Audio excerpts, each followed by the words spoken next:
How important is in-state recruiting to the Ole Miss Rebels? Locked On presents The Portal, the daily podcast covering college football recruiting and everything NIL. Part of the Locked On Podcast Network. Your team every day. Welcome back into a crossover edition of the Portal Podcast with Locked On Ole Miss. I'm your host, Brian Smith, longtime college football writer and recruiting analyst. Thank you for making this podcast and Locked On Ole Miss your first listens to each and every day. Truly appreciate you for stopping in. Today's show is brought to you by Game Time. Today's show is also going to be fun because tonight we got the NBA playoffs coming up with the Pacers. Make sure you check it out. So every day you can get in on that action. $20 off with your first purchase of Game Time. You could make it a game tonight. And to help me figure out what's going on with Ole Miss recruiting, there's a lot going on with all the official visits. How important is it? You got guys like Tristen Keys, Izayia Williams, all that. Stephen Willis, how we doing, sir? Man, we are doing absolutely fantastic. I heard you talk about the NBA Finals. I can't wait to see how that goes. The upset in the first game kind of got everybody thinking how it could be. But we're in the heart of official visit season in Oxford, Mississippi, and across the country. And Ole Miss, at least, they're bringing in a lot of stars on this campus, probably more so than they have in the last 20 or 30 years. Yeah, that's true. And that's why I've got all these notes over here, and I'm just barely getting started. It's crazy. Some kids committing in-state, some kids committing out-of-state, some still taking visits, some not. Stephen, it's a lot to decipher. We'll get through that. At some point, and it'll probably come up multiple times, the ridiculous nature of this so-called house settlement and this stupid, and I mean stupid, clearinghouse thing. I have a lot of questions I'm going to throw at you towards the end of the show. But to start off with just an overarching theme, and we'll touch on this throughout the show. Because Ole Miss has kind of risen up the SEC ranks and nationally as well, how important is in-state recruiting to the Rebels as it relates to their immediate future and really their long-term? Because they've always tried to keep kids in-state, don't get me wrong. But they just got picked over by LSU, Bama, Tennessee, and other programs. Do you think when signing day gets here that they'll have a better chance to secure some of the top kids more than they would in most years? Because, okay, Ole Miss has just been building and building and building, or are they always just going to be a little bit short of where they would like to be? Honestly, I'm not 100% sure. They've signed the top player in the state of Mississippi for 3 straight years, going, Cam Franklin, Caleb Cunningham, and then Suntaran Perkins. So there is a tradition of keeping 5 stars at home. Now, Tristen Keys is a little bit different of an animal. We'll have to see exactly how he goes. He's currently committed to LSU, but he's visited Ole Miss a couple of times.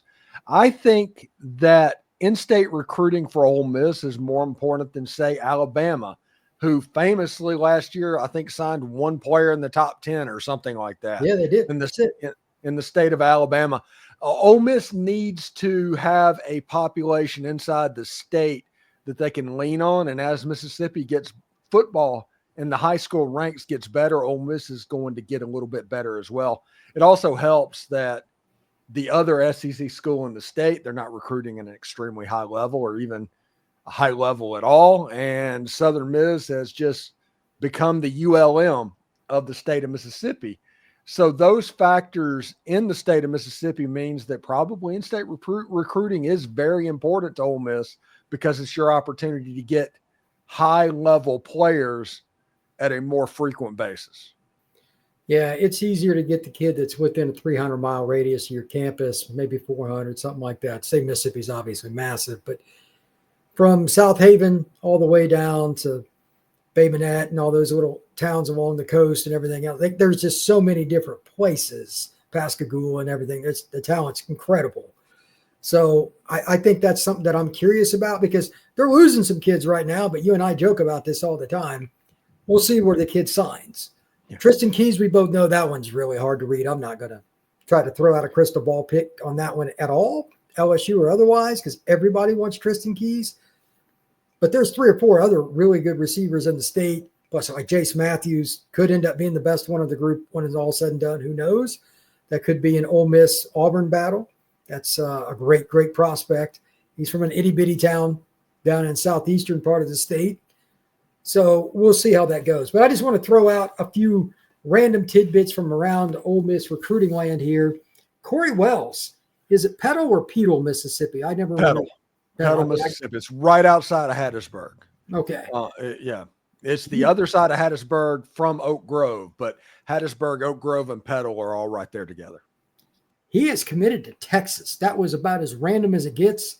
Humongous defensive tackle. I'm sure that LSU and Ole Miss, Mississippi State, and everybody else will still go after him.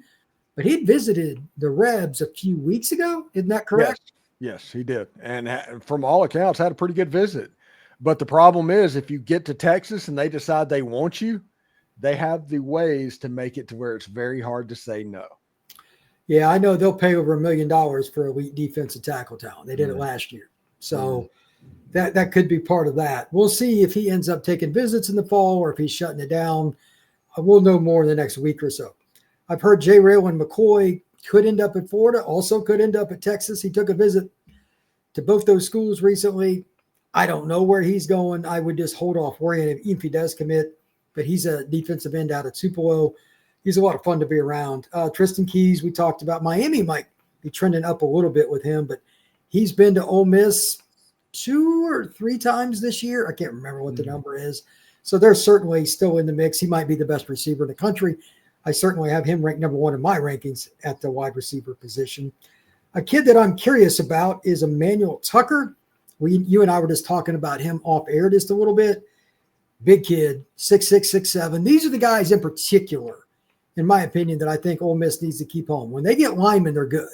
Lane will find skill talent everywhere. The in-state kids that are linemen, those are the ones that Ole Miss needs to win. He may pick LSU, but then again, maybe Ole Miss gets him back on campus. Any insights? Like, has this been a guy that they've went after forever, or is it kind of a new recruitment? In recruiting now, if anybody that listens to my show for an extended period of time, they've heard me say this before. Recruiting these days is not about winning. It's about finishing in the top 2. And that way, if you lose out on a freshman going to a school, you're right there when it gets hard and they want to go somewhere else. You want to have as many opportunities as possible. I think Emmanuel Tucker is going to end up signing with Ole Miss in the end. The kid's from New Albany, Mississippi. That's 30 minutes up the road from Oxford. But during the recruiting process, like I said, schools have the ability to make it hard for you to say no to them. And an official visit is always going to be a ton of fun. We'll have to see how it goes and where he attends ball games in the fall. If he is always on the campus at the University of Mississippi, Ole Miss, he's probably going to end up at Ole Miss in the end. Follow the visit, Stephen. That never changes. Jake Krell, this is a kid that I know a lot about. You'd asked me about him before. He just visited Ole Miss, I believe. Long story short. Yeah, I think it Monday, Tuesday visit. Oklahoma, Texas, Florida, Tennessee. He's schools all over the country. He's a natural pass rusher. I saw him at Under Armour each of the last 4 years. He was at Under Armour as a freshman, which is rare. And he was an elite pass rusher even then. He's the most technically sound pass rusher I've ever seen at the high school level. It's insane. And he's at IMG now. He was like 8 for 8 in one-on-one reps at this year's Under Armour Miami camp. Just embarrassing guys. He is a first-year come in and play no matter who you got kind of recruit. I didn't know Ole Miss was in on him, but they got a visit late. I need to find out more. But this is an impact guy, like national recruit, and great kid too. He's well-spoken, easygoing, and he's the kind of player that everybody wants to be around. So that's great news. They're starting to get in on kids like that. And let's just talk about that for a second. A kid like that from Florida was never going to visit Ole Miss 5 years ago. That wasn't going to happen. Now a kid from Orlando that has a pick of the litter, Ohio State, Texas, whatever, is visiting Ole Miss with one of his official visits. The perception of the Rebels has increased exponentially. Winning is part of it. I still think that Kiffin and his X handle are a lot of it. I saw a podcast talking about that recently. It's pretty funny. He knows that it's, he just likes to kind of troll people and have a good time, but the kids love that stuff. So it's important. Speaking of pass rushers, Izayia Williams, we're going to talk about him here in just a second when we come back from the break. Ole Miss, if they got him and Krell, that would be one of the best 1-2 punches in the country. That's next here on this crossover of Locked On Ole Miss and Locked On the Portal. There's nothing like the NBA Finals, the intensity, the buzzer beaters, and the fans losing their minds in the arena. It's kind of like the atmosphere you'd want to be in no matter what you were doing, because it's an incredible experience. Right now, the Pacers are getting ready to play against OKC. That's a great game, and it's a 1-1 series. You could be there too, and you could get last-minute killer ticket opportunities from Game Time. Their fees actually go down as Game Time has ticket prices going down, getting closer to tip-off. If you want to check it out and have some fun, there's nothing like the NBA on a big game night, especially the first one. Pacers haven't had a home game in the NBA Finals since 2000, I think it is. As somebody from Indiana, I certainly remember that. And this is an opportunity for anybody that wants to go check it out to have some good times. There's also baseball. There's also concerts. Go to a comedy club. You can do about anything with Game Time, so check it out. Download the Game Time app, create an account, and use code LOCKEDONCollege for $20 off your first purchase. Terms apply. Again, create an account and redeem code LOCKEDONCOLLEGE for $20 off. Download the Game Time app today. Last minute tickets, lowest price, guaranteed.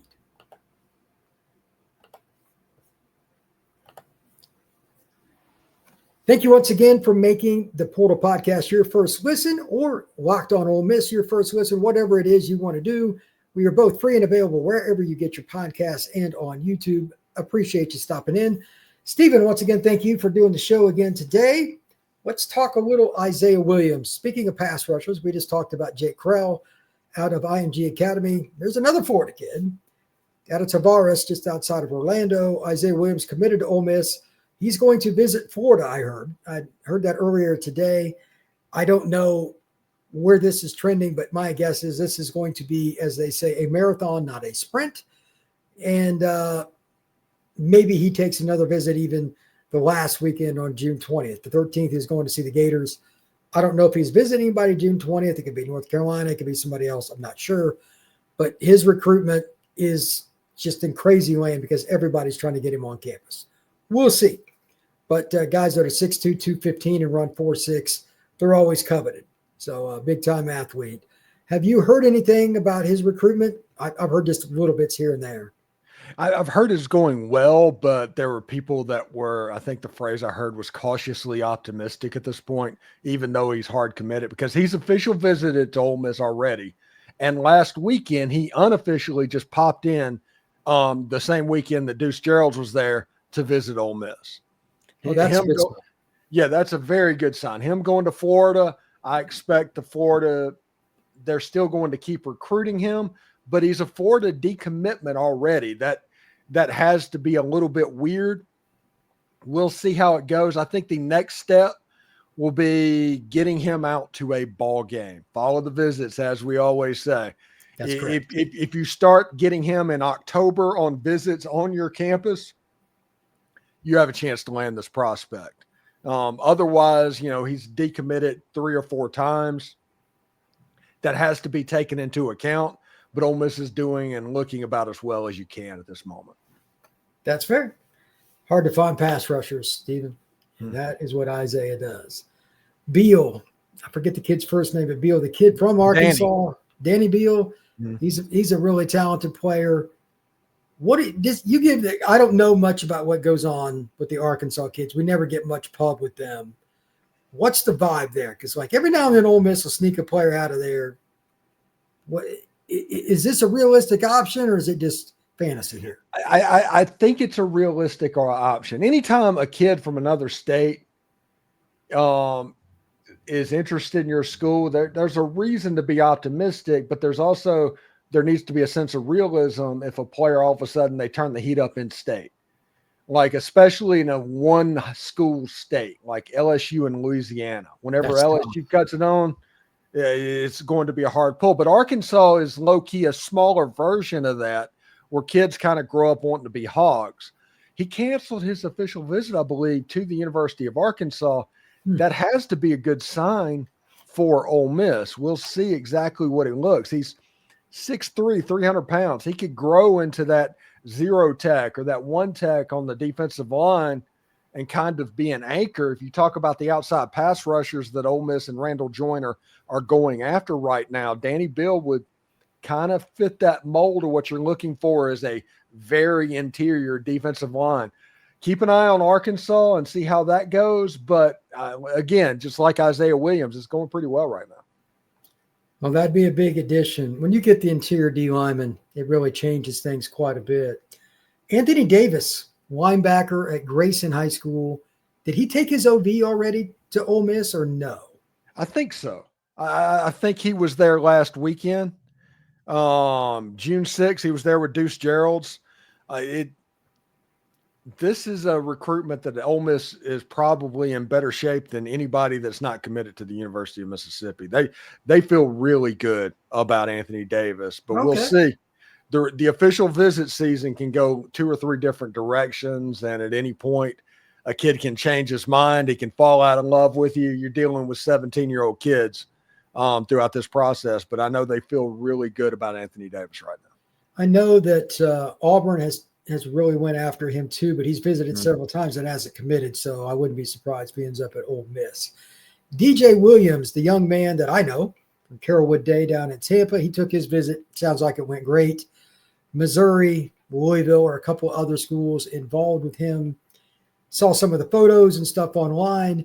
Everything seems to be trending in the right direction. Are they taking – how many DBs you think in this class out of the high school ranks? 4, 5? What do you think the objective is there? I don't know, honestly. I guess it depends on which DBs they can get. Oh, yeah, that's true as well. Yeah. The player matters. Absolutely. Yeah. But I know that they would like his athletic ability on the back end of that defense. I know that. And he's somebody that I think would have an offer coming down to the end, no matter who they're recruiting. He's that athletic of a player. But coming in and out, kind of tight lip. He had a great visit. All official visits are great, and they feel pretty good about it. Well, DJ's got a big decision to make whether he's going to end up at Ole Miss or not. He's got other options, but he's been heavily recruited by a bunch of programs. Probably going to make a wrong pronunciation here, but Tyler Chukian, South Paulding offensive tackle, which is just outside of Atlanta.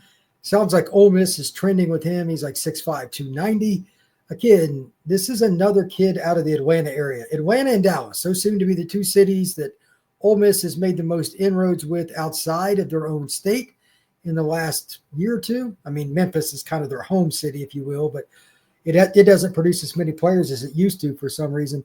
But they made up for it. Deuce is from that area. This kid and some other guys like Anthony Davis, excuse me, they're making some inroads. If they can just continue to get 2 or 3 kids from Atlanta, Stephen, it would be a very big deal for the Ole Miss Rebels. How many linemen do you think they want in this class?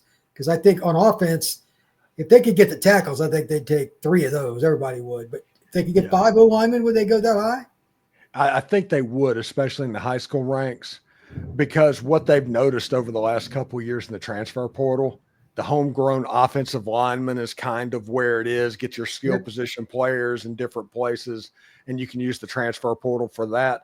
But take care of your offensive line homegrown, and I think Ole Miss is kind of trending that way. Yeah, that's really important. All right, now it's time for one of those schools where Ole Miss doesn't normally do well. Picayune. Nolan Wilson, Mitchell Smith, a couple of kids that are, again, linemen.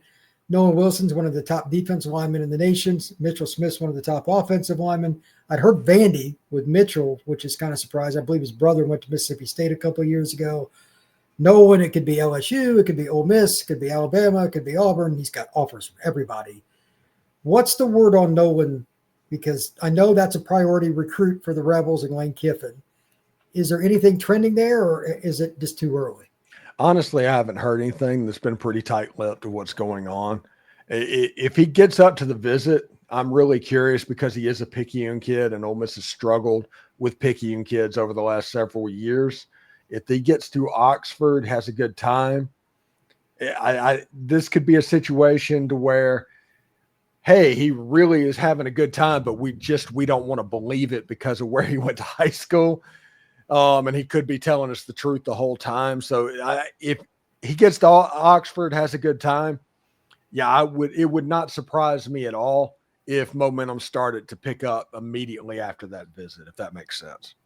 Well, they don't normally even get them on campus, is why I ask. Yeah. So, yeah, Dante Dowdle.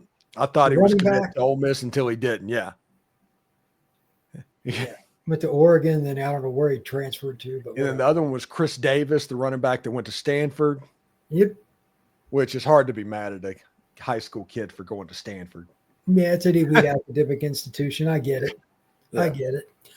When we come back, I want to talk about the House settlement. How is it going to work with Ole Miss and their NIL? That is next here on this crossover, Locked on the Portal and Locked on Ole Miss.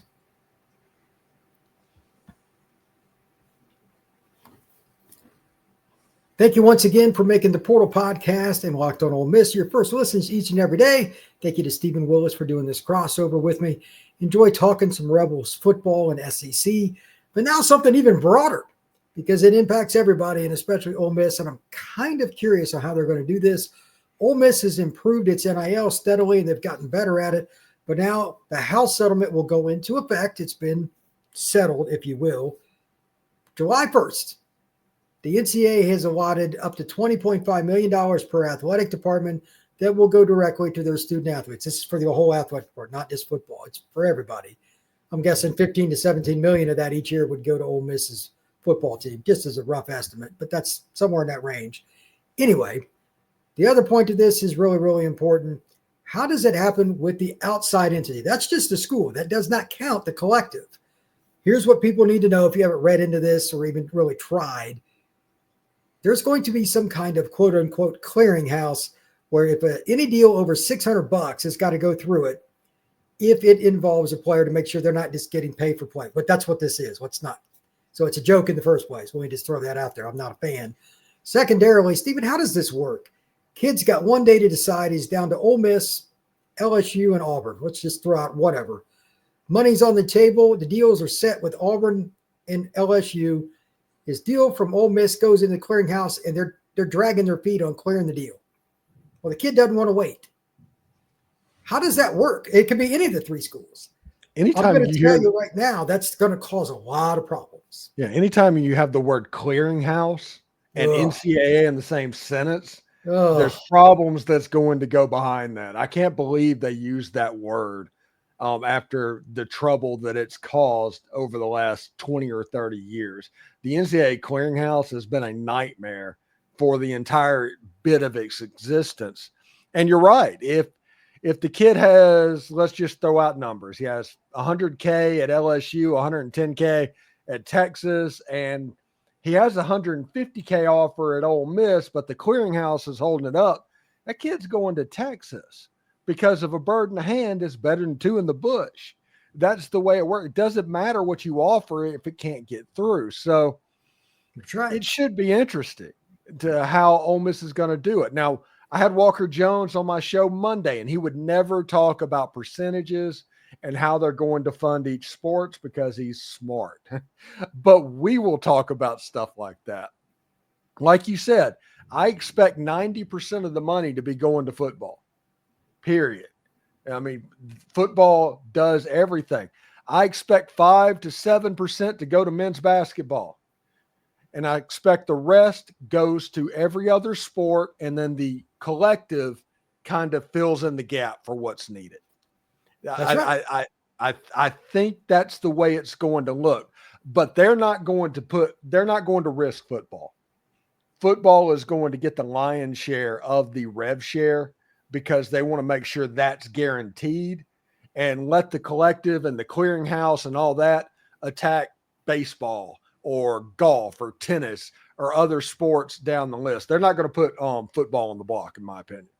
I would agree. I think that's just a big part of it. You have to be able to make sure that the sport that supports the rest of your athletes financially, and takes care of Title IX concerns, wins. There's just no way around it. I haven't heard an AD or anybody say otherwise at their school. So I think that's very consistent. So here's my second question. I'm seeing some issues possibly with this clearinghouse. And I don't think the NCAA is in charge. It's going to be separate from them, but it's this Deloitte called will run it. clearinghouse. Yeah. Whatever. By the way, you're right.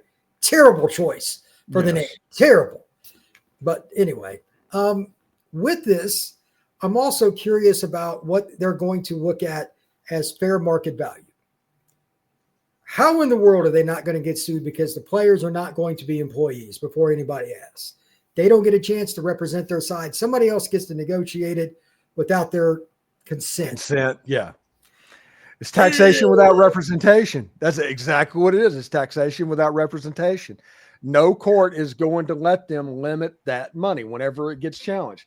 Hey, the House settlement has already faced the first lawsuit. The first Title IX suit has hit the courts already. It hasn't even gone live July 1st. So, yeah, this is going to be a mess. The only thing I told people on my show when we did this, the only thing the House settlement did for sure was in the era of amateur and the NCAA. That's it. Correct. All of the chaos still there. It's still something that we have to deal with. All this means is we just are now acknowledging that the kids are getting money. I would agree. Let me ask you this. Do you think that with the opportunity for Ole Miss to continue to climb as a football program in particular, I'll just use that. You want to talk about basketball or baseball, that's all fine too. But do you think that the collective will start making more donations or receive more donations than before? Because the $20.5 million is not going to sniff it. I think most teams will be closer to $40 million pretty quickly that end up in the final 8 of the playoffs. It's just true. Can Ole Miss get to that level? I have no idea. This is kind of open-ended to you. Could they in a special year, if they got the right quarterback, get $20 million from the collective, or is that too far-fetched? I think they can, because when this first started, this is about a year old, they created a subsidiary of the Grove Collective called Magnolia something. I don't forget the name. It's a marketing group. And the whole purpose of that group is to find NIL deals from outside sources for Ole Miss athletes, knowing that the House settlement's coming. So if you hit the right companies, if they're feeling particularly generous, if they have the buzz of this team is going to be really good. Let's say Ole Miss goes 10-2 this year, kind of eases in on the last part of the playoff, gets knocked out in the first round. Next year, Austin Simmons is coming back. A lot of those underclassmen, they expect Ole Miss to make a run. Yeah, I think they could get $20, $30 million in donations for the collective next year. They could get to that kind of run. I mean, you get that kind of money, you get the, handful of guys you need, maybe somebody to replace Perkins, who'll probably turn pro or whatever. You could be in the playoff hunt once again. So why not? It's very possible. And the other thing with that, Stephen, and this is very important, it's not adding talent. The most important thing you do is keep your talent. Ohio State proved that this past year. Michigan improved that the year before. What? Simmons and whoever comes, maybe they pay Perkins enough where he stays. I don't, I'm just throwing it out. Well, I think the important person is Caleb Odom.